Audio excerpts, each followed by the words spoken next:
Bismillahirrahmanirrahim. Au nom d'Allah, le tout miséricordieux, le très miséricordieux.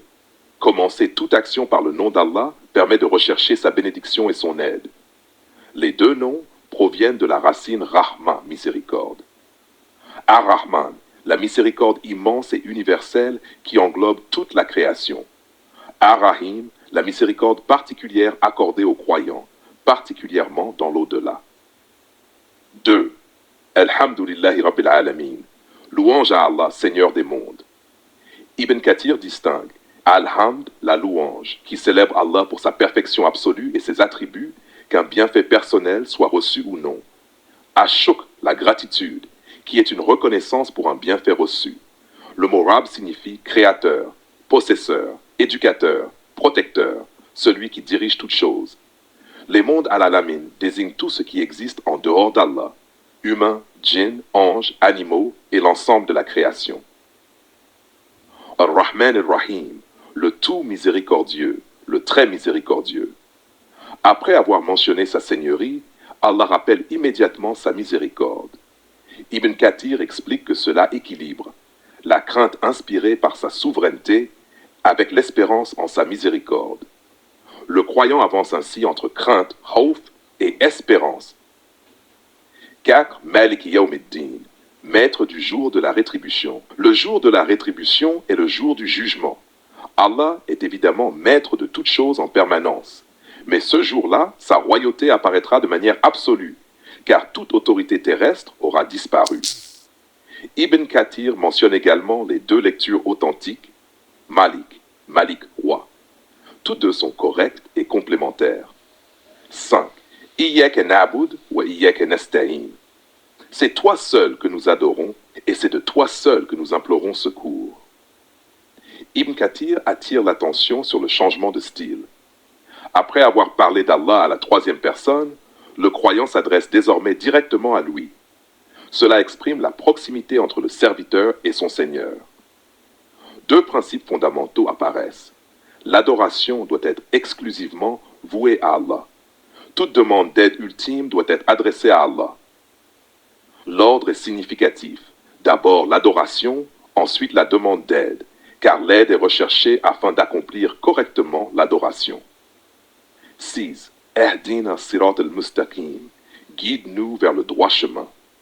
Ibn Kathir explique qu'il s'agit de la demande la plus importante de toute la sourate. Même le croyant guidé a constamment besoin d'être maintenu sur la vérité, de progresser dans sa foi, d'être protégé contre les égarements.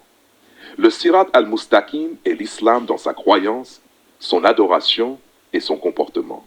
7.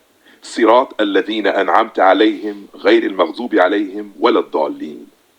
Le chemin de ceux que tu as comblés de faveur, non pas de ceux qui ont encouru ta colère, ni des égarés.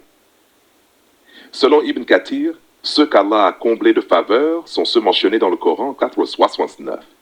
Les prophètes, les véridiques, les martyrs et les vertueux.